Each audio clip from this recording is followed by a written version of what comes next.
but it's all casino capitalism.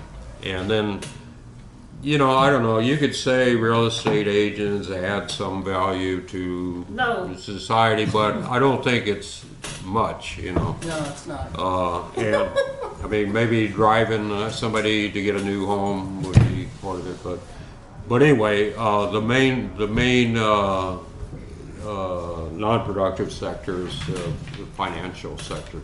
But in the banks, tech industry, in the tech industry, where would it be? Well, I don't know.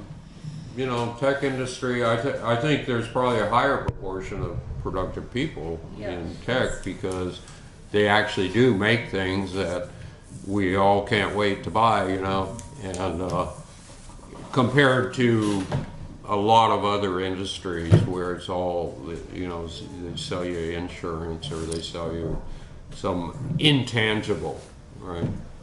Now, the middle class, you have to convince the politicians that there's no such thing as the middle class because they think there is. And you're right, there's not, you know, but, you know, there is a sector of society that makes their relationship, the means of production, is that they hire a few people and they sell things, you know, which may be needed, maybe not needed, but they're not, you know, they're different than the working class where people build things essentially, or they contribute in one way or another directly to the production, transportation of goods and mainly goods.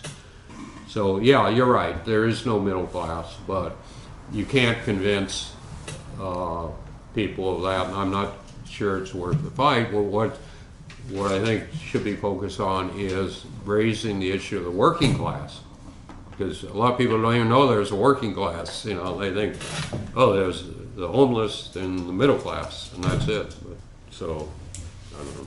And the tools? The what? The tools. What are some of the tools? The tools of... to fight gentrification that works. Some uplifting story or anecdote. Well, mass pressure, number one. And, you know, in some of the struggles that I detail in here, there's good use of progressive lawyers to tie things up. One of the ways that it seems you can forestall gentrification is to drag it out, to make the developers realize they're up against the whole community, and it's going to be the most expensive fight they ever had to build something that people don't want, or to tear something down that people do want. You know? So, but the great thing about bringing people together like that is they constantly come up with new ideas for how to fight. And you know, if the book contained every method there was to fight gentrification, it would be about that there. She had one. Yeah. You had Well, one. the answer one. The answer. Okay, so The occupant. you go. Yeah. Okay, Mark. So, if you've already answered this, please, I give you my apologies. Did you see the use of tactics like limited equity housing or land trusts to fight gentrification? I didn't get the first part of... Limited equity housing co-ops. Oh, yeah. He's asking what you asked him. You want me to read Cooperative housing. Did you? Limited equity housing co-ops or land trusts. Oh, Did yeah. you see those tactics used where you did? Oh yeah, I'm a great believer in cooperative living, and I think that's important. The problem is, in this country, there's really no incentives, financial incentives from government to form a housing co-op in most states, and Well, I'm talking about where you live. yeah, there are some, but they were bought before the huge price rises in property, you know. But there's some of them that work very well, and if the whole community worked like that, it would be a much better place to live. And that's definitely something that should be considered. And I've got an actual few pages on that in the book. So I agree with that. As it makes no sense for people to be alienated and individuals in a single apartment when they can be, you know, together with other people. Well, I was looking at it from the angle of removing the property from the speculative marketplace. Mm-hmm. There's almost no place that is able to, that's able to be done here. Somehow or other, they undercut any social efforts. Right. Could I agree. Point of clarification. Hold on. A couple minutes. Who's behind you? Steve?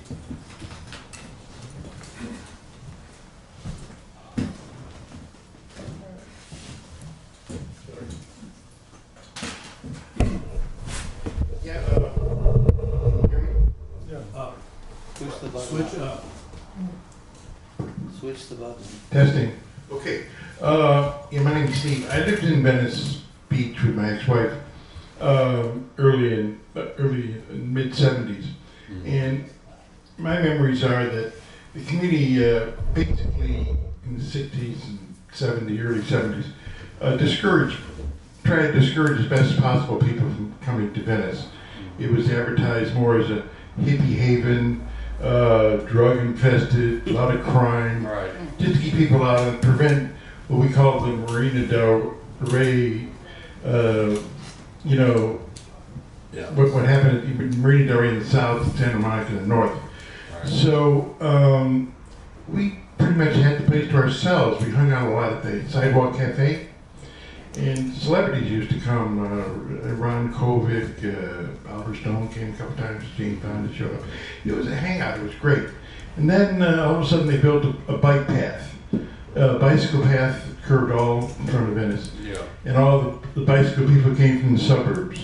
And after that, the vendors came to sell them things, and then the artists. And it just slowly transitioned over up into the mid '70s. It was becoming like a tourist attraction, more of a circus. And that's when we left, actually, in '76. And now, you know, now it's really expensive, fancy place to live. I was good friends with Swami X. Did you know him? Oh, I did. Yeah. Yeah, I brought him to Venice Beach from 30 here. seconds. And he had a big following. He was a real character. Mm-hmm. George Carlin lived in Venice Beach also. Yeah. No Anyway, wonder. that was my experience. When the developers came, when the bike people came, the roller skaters too, I forgot. Yeah. And then they came, and then Bodybuilders. the body, all of them, Muscle Beach, and then the whole place Yep. just took off. Well, we were protected for many years by from gentrification and the rich by our bad reputation. You know, that nobody wanted to go there because it was crime infested and so forth, which it really wasn't any more than anywhere else at the time. But I suggested at one time we try to find a motorcycle gang that would hang out there a few days a week, you know, that scare people off. But now it's, you know, there's still crime. I mean, there's still gang warfare sometimes and stuff. But so is everybody everywhere else, and people just seem to not care as much about it anymore. But those, you know, the perception is very important. And I'm sorry I wasn't able to talk about that, but when you fight gentrification, you can't be all negative. You have to promote what's good or what's great about your community and what's worth saving, and that brings as many people into the struggle as you know, trying to stop something bad. And I think every community has great things about it. You know, I mean, how can it not after 100 years, 200 years of existence. You know, it's got to have great things going on there, and those things have to be promoted in any kind of gentrification. I think one last thing was, it was the one place you could walk. That's right. That's right. To walk. Right, right. And to walk from Santa Monica all the way down to Marina, that's a big thing for tourists. Yeah, that helps a lot, because then you can see people face to face, you know. Kim. Hi, my name's Kim, and I wanted to thank you for your presentation, and I want to read your book. I live in Vallejo, and I'm a member of the Vallejo Waterfront Coalition, and we fought a developer there a number of years ago. We're still fighting that developer. Some of the tools that we used were organized regular meetings with the public, you know, a lot of advertising, and we went through an envisioning process. We found somebody that could facilitate us in an envisioning process to figure out what we wanted as an alternative. And we ended up suing the city and the developer and went through 9 months of negotiations. We made the project better than it would have been. We didn't defeat it completely, but it's better than it would have been. And now it's required, because of the settlement agreement, that anytime the developer wants to make changes, he has to have at least 2 public meetings, which is in our settlement agreement. Since unions were brought up, I wanted to mention that a lot of times, in my experience in Vallejo, the unions come out on the side of the developers, because for them, it's Right. jobs. Yeah, sure. I wanted to ask you, in Venice, were there specific developers that were involved? Like in Vallejo on Mare Island, Lennar has been there for years, and they just relinquished their control to a company called Nimitz. And I know Lennar's been involved in Treasure Island and Hunters Point here in the Bay Area. Yeah. So were there specific developers that were involved in Venice? Yeah, we had some local developers, not too many, but they were mainly involved with building these big ugly houses, and then the bigger developers who wanted hotels, whatever. The way it would usually work is they'd come in with a proposal. We had 100, 200 people out to oppose it. They would come back a couple months later with another proposal, which is pretty much the same thing. We would do the same thing again.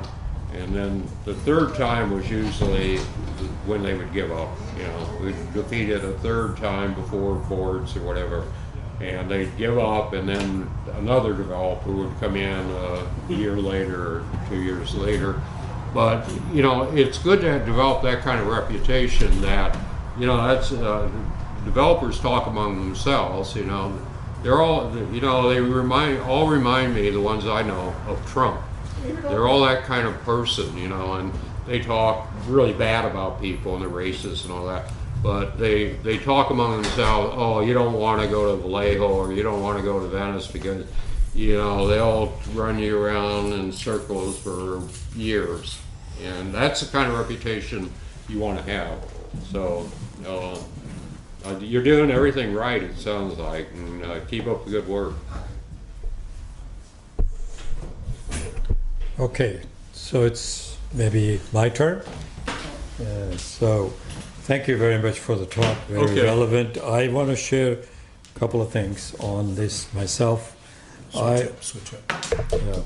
So I was involved in Berkeley against a 6-story building on Adeline Street here, and there apparently the city is interested in developing housing along that corridor and build all these 6-story buildings. Some of them are already built, and the city of Berkeley, progressive mayor, wants money. You know, the money that comes with development, tax base.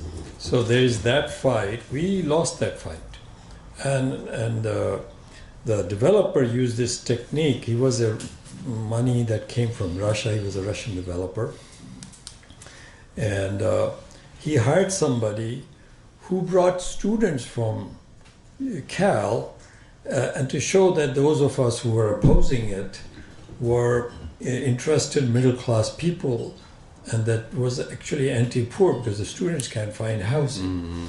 So that struggle was lost. I mean, I disconnected from that. Maybe it's still going on. I had some other reasons to drop out of it, but it's a uphill battle. In San Francisco, as a structural engineer, I saw my career, which shows the development of the change. I started out working on projects that were corporate buildings, first decade.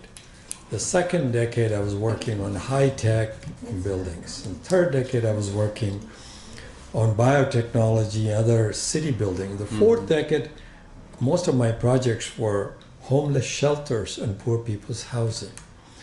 And that basically shows the penetration of what you call the neoliberal capital into this. So this is the big thing, and I agree with you. One quick comment about somebody saying, and you probably I thought about agreeing, there's no middle class. There is middle class. The Marxist definition of middle class are those producers who own the production property, but they're very small scale. Maybe their families work there, or they hire a few workers. So they are not capitalist class, because capitalist class has a very huge amount of capital. They exist, but they're completely dominated by capitalist class long ago. And yeah, just finish it. And now the finance capital, and I think I liked your definition of of neoliberalism as the stage of finance capital, which is completely dominant. Thank you very much. You can comment on this. Let me just say one quick thing about that. I mean, the word NIMBY is often used to try to smear people who are against a particular type of development. But in Venice, the NIMBYs were the people who were against the homeless. And our movement was in